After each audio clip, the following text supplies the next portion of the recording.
and welcome back everyone. Here is the detailed view and math with examples with real numbers, and we are basically using the COMED pricing trends to substantiate why we decided not to proceed with the solar panel installations for our home. I am not an expert in energy management. This is just our personal thought process and why we decided not to proceed. Please use personal discretion to make any financial decisions.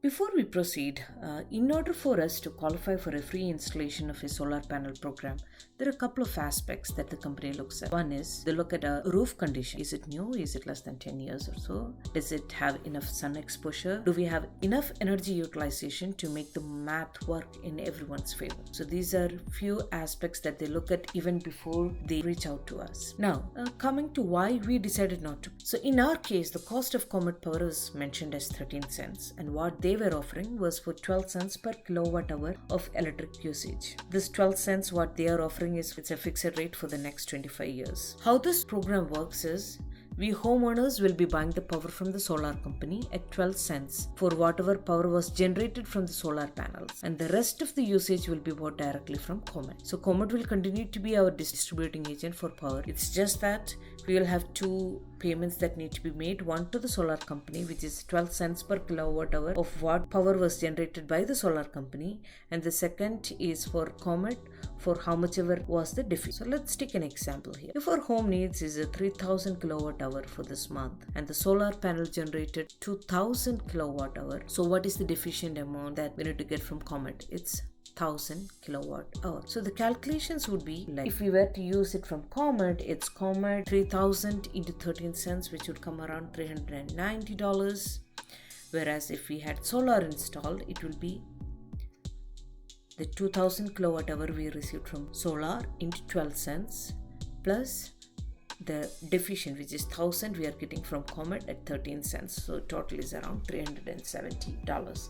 So in this calculation, you would definitely see a math working in our favor. So how does the company make their living? How are they able to absorb the cost of all the installations? The COMED rates fluctuates, which means it can go low and high. For example, let's say it went to 8 cents or 4 cents. We will still be paying the 12 cents per kilowatt hour to the solar company, whereas the solar company is able to make this profit out of the spread. So that's the aspects that we overlook, or the aspects that you need to look at are, how did the company arrive at the cost from COMED? The 13 cents, how did they arrive at that cost? So look at your COMED bill and look at all the cents.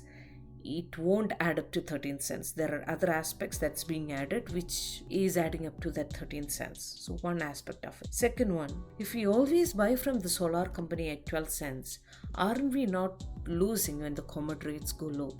They don't allow us to re-evaluate the rate at any point. So the 12 cents is fixed for the next 25 to 30 years. It's not like your mortgage rates where you can always go and refinance. So that's another aspect that you should be looking at. Now let's look at the real-time COMED rates before we discuss further. So these are rates which are publicly available. You can go back in time over the years in 2017 to 2018 to 2019. You can see that the bill, here is another sample COMED bill for us to review.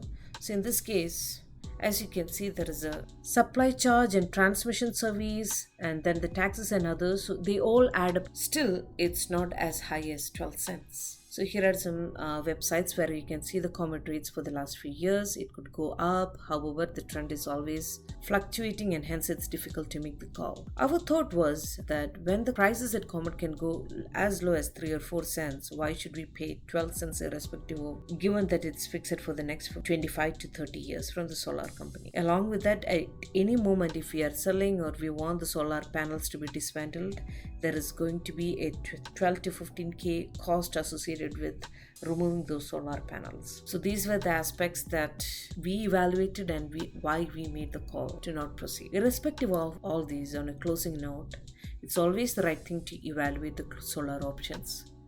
You could get federal tax rebates for the solar installation. You could be well and happy that you are being actively part of working towards a net zero emission for the coming decade. It's just that you should negotiate on the price per kilowatt hour that you're receiving and look at the rates and the math calculations to ensure that it makes sense for you to go in at this moment for the solution. Hope this clarified your doubts. If you have any questions, comment us below and I'll be able to help you with whatever I know. Thank you.